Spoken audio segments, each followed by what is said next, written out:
क्योंकि जब तक समाज एकजुट नहीं होगा, संगठित नहीं होगा, तब तक सत्ता में वापसी नहीं करेगा। साहब कांशीराम जी ने सत्ता पाने के लिए संगठित समाज किया था, बाबा साहब ने एकजुट समाज के लिए बात की। चंद्रशेखर जी किस समाज की बात करते हैं जब ये महापुरुषों की आइडियोलॉजी पर ही नहीं चलते हैं, महापुरुषों की विचारधारा ही इनकी नहीं है, इनकी विचारधारा समाज को तोड़ने की। अब ये जनसभाएं करते हैं, बीएसपी के खिलाफ बोलते हैं, तो जाहिर है कि ये बीएसपी के विरोधी हैं, और समाज को तोड़ते हैं तो समाज विरोधी हैं। पार्टी का अकाउंट देखा और जब मैंने अकाउंट देखा तो मैं भागा भक्का रह गया। मुझे ऐसा लगता है कि अगले 8-9 महीने के बाद पार्टी के ऑफिस का कार्य उठाने की स्थिति कभी हम लोग नहीं। जब मैंने देखा मुझे बड़ी चिंता हो कि पार्टी के ऑफिस का खर्च कैसे उठेगा, ये बड़ी तकलीफ दे बात।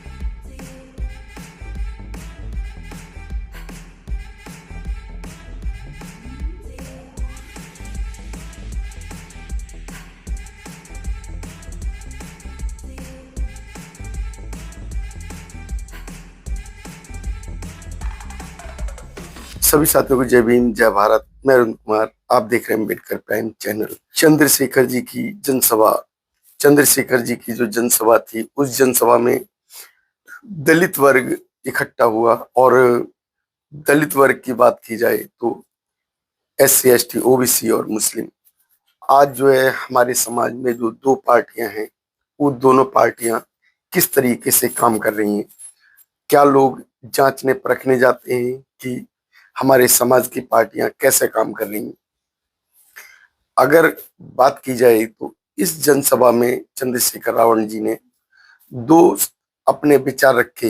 एक तो मायावती जी के खिलाफ जो जनसभा जो मायावती जी की हुई थी, उसमें मायावती जी ने समाज का नेतृत्व जो किया। आप बड़े भले वाले हो, बड़े सीधे साधे हो, उस नेता का पर कब तक करोगे भरोसा, उस नेता पर कब तक करोगे भरोसा जो जालिम को बताता है गरीबों का मसीहा।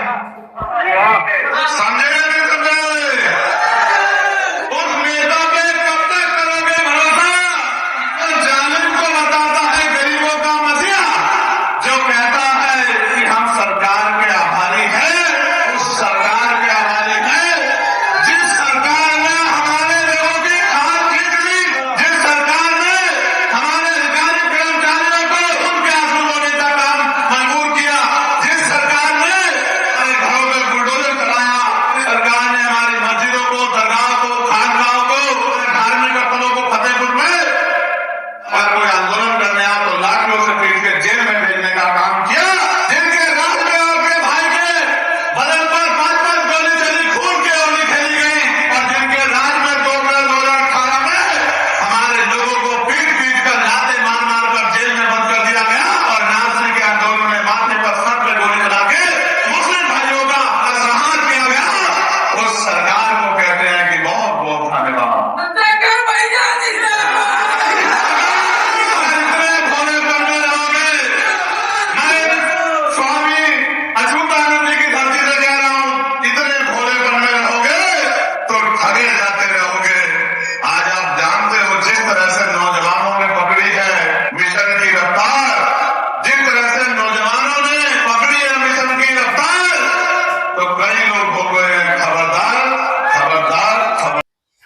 अब इसके साथ उन्होंने जो दूसरा सवाल रखा, वो रखा कि हमारी पार्टी के पास पैसा नहीं है। मैंने पार्टी का अकाउंट देखा और जब मैंने अकाउंट देखा तो मैं भागा भक्का रह गया। मुझे ऐसा लगता है कि अगले 8-9 महीने के बाद पार्टी के ऑफिस का कार्य उठाने की स्थिति कभी हम लोग नहीं।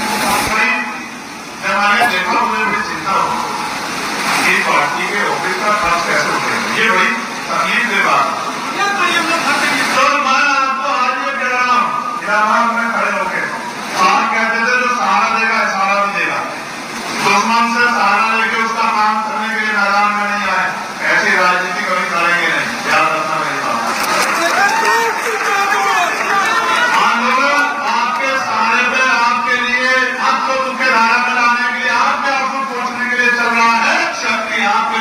जारी थी, आपसे कहना चाहता हूं, बारकोड जारी करूंगा 1-2 दिन के अंदर। चाहे 1 रुपया देना, चाहे 10 रुपये देना, जिसकी इतनी हिम्मत हो, किसी की 100 की, 200 की, 1000 की, 2000 की मजबूत हो, 10-20-50,000 रुपये देना, जैसे अभी उन्होंने दिए थे। लेकिन इतना कमजोर मत छोड़ देना कि कुछ काम में कटौती करनी पड़े। काम में कटौती की जा सकती है, इसके अलावा कोई रास्ता नहीं। भाई अब 20 जगह जाते हैं, 15 जगह जाते हैं महीने में, फिर 5 जगह जाएंगे, अब ट्रेन से जाते हैं, फिर ट्रेन से जाएंगे, समय कम ज्यादा लगेगा। लेकिन ऐसा नहीं होगा कि किसी भी चीज की कमी के कारण आंदोलन से समझौता हो जाएगा। ऐसा कभी नहीं होगा, ना विचार से समझौता होगा, ना आंदोलन से समझौता होगा। जो जनसभा की लोगों को बताया कि किस तरीके से अभी पार्टी उनकी काम कर रही है। अब बात की जाए चंद्रशेखर जी की। यदि चंद्रशेखर जी के पास पैसा नहीं है तो अक्सर देखा जाता है चंद्रशेखर जी जहां कहीं भी जाते हैं हेलीकॉप्टर से जनसभाएं करने के लिए पहुंचते हैं। चाहे देखा जाए कि जो है मध्य प्रदेश के जनसभाएं हो, चाहे हर राजस्थान की हो या हरियाणा की हो या पंजाब की हो, कहने का मतलब जहां कहीं भी जनसभा करने का उनका मौका मिलता है। तो जो भीड़ देखी जाती है वो भीड़ क्या चंद्रशेखर जी के उसी जो आज के समय जो वो रुतबा बना रहे हैं उसकी वजह से है, या जो भीड़ चंद्रशेखर जी को केवल सुनकर जाने वाली होती है। चंद्रशेखर जी की अगर बात की जाए, चंद्रशेखर जी ने जो जनसभाओं में अपना जो है जो आने का नजरिया, जनता के सामने प्रेजेंट करने का नजरिया, वो हेलीकॉप्टर के द्वारा दिखाया गया है। अगर चंद्रशेखर जी के पास फंड नहीं है तो ये फंड आखिर आता कहाँ से है?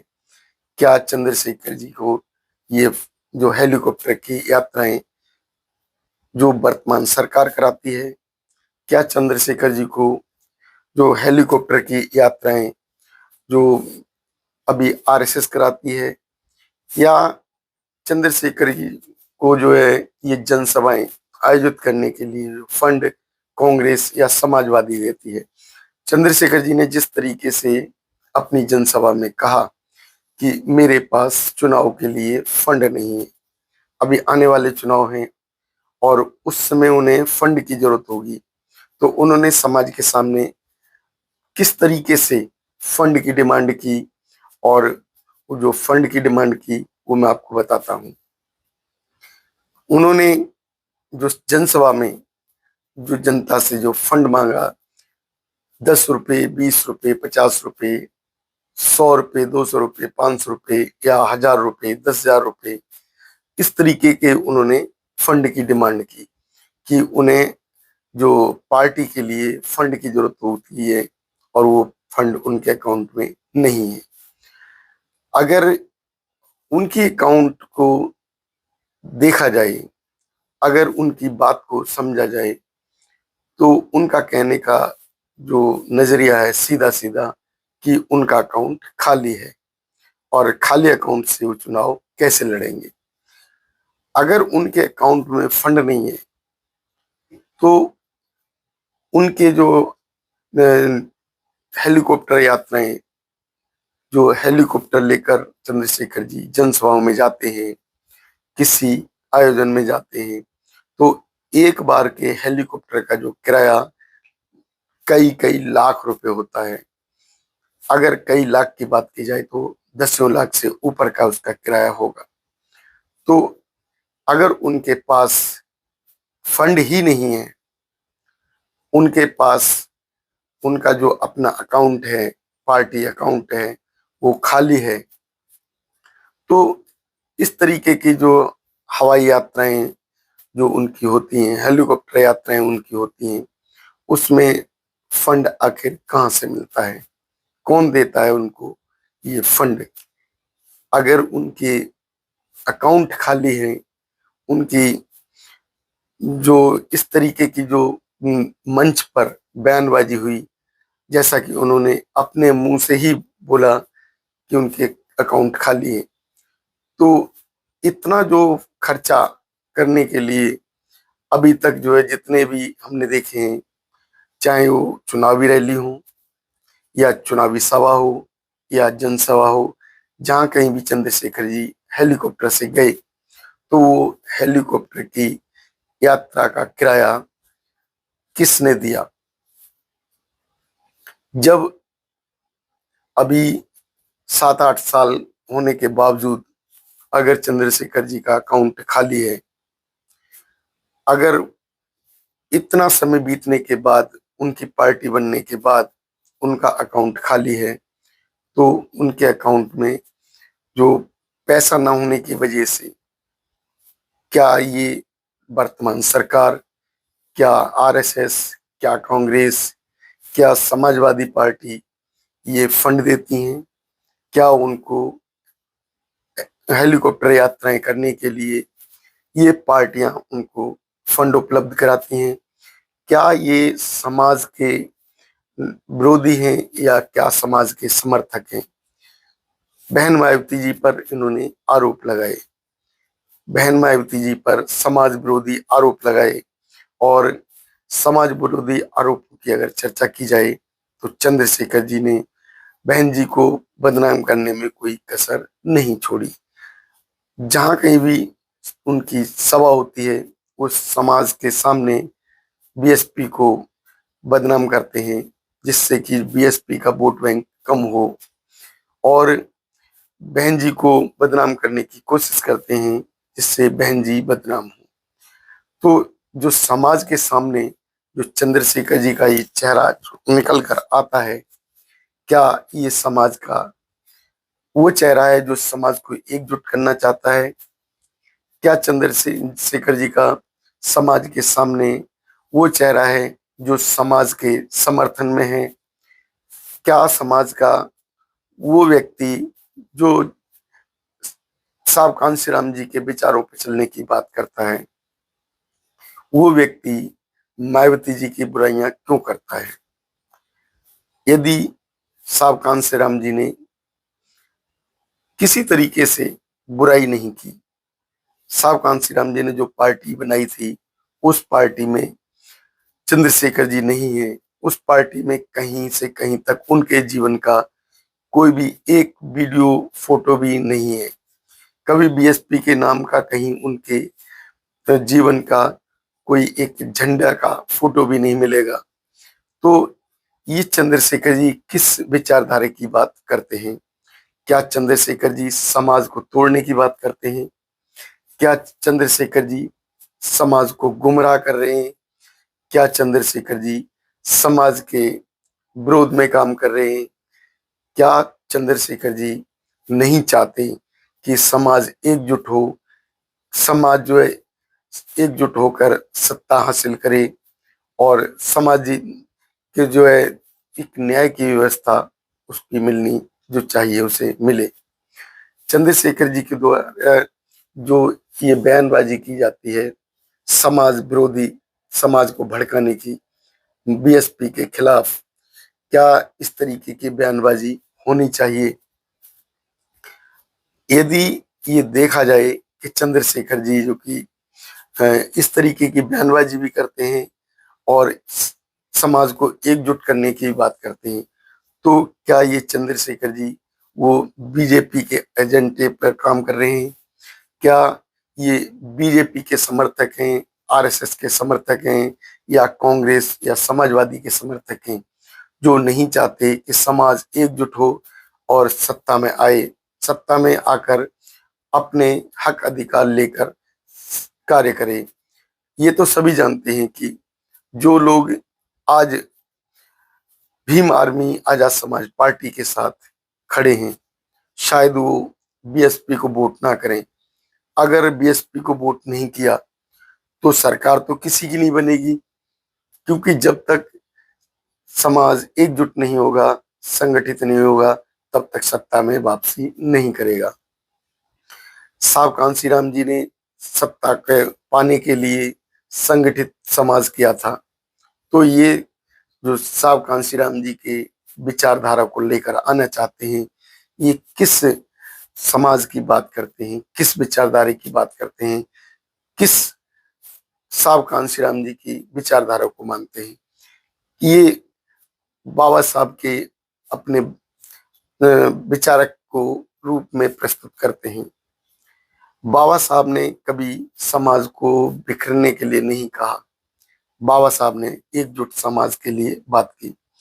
अगर बाबा साहब ने एकजुट समाज के लिए बात की, बाबा साहब ने शिक्षित होने की बात की, बाबा साहब ने संगठित करने की बात की, तो ये हमारे चंद्रशेखर जी किस समाज की बात करते हैं, जब ये महापुरुषों की आइडियोलॉजी पर ही नहीं चलते हैं, महापुरुषों की विचारधारा ही इनकी नहीं है, इनकी विचारधारा समाज को तोड़ने की।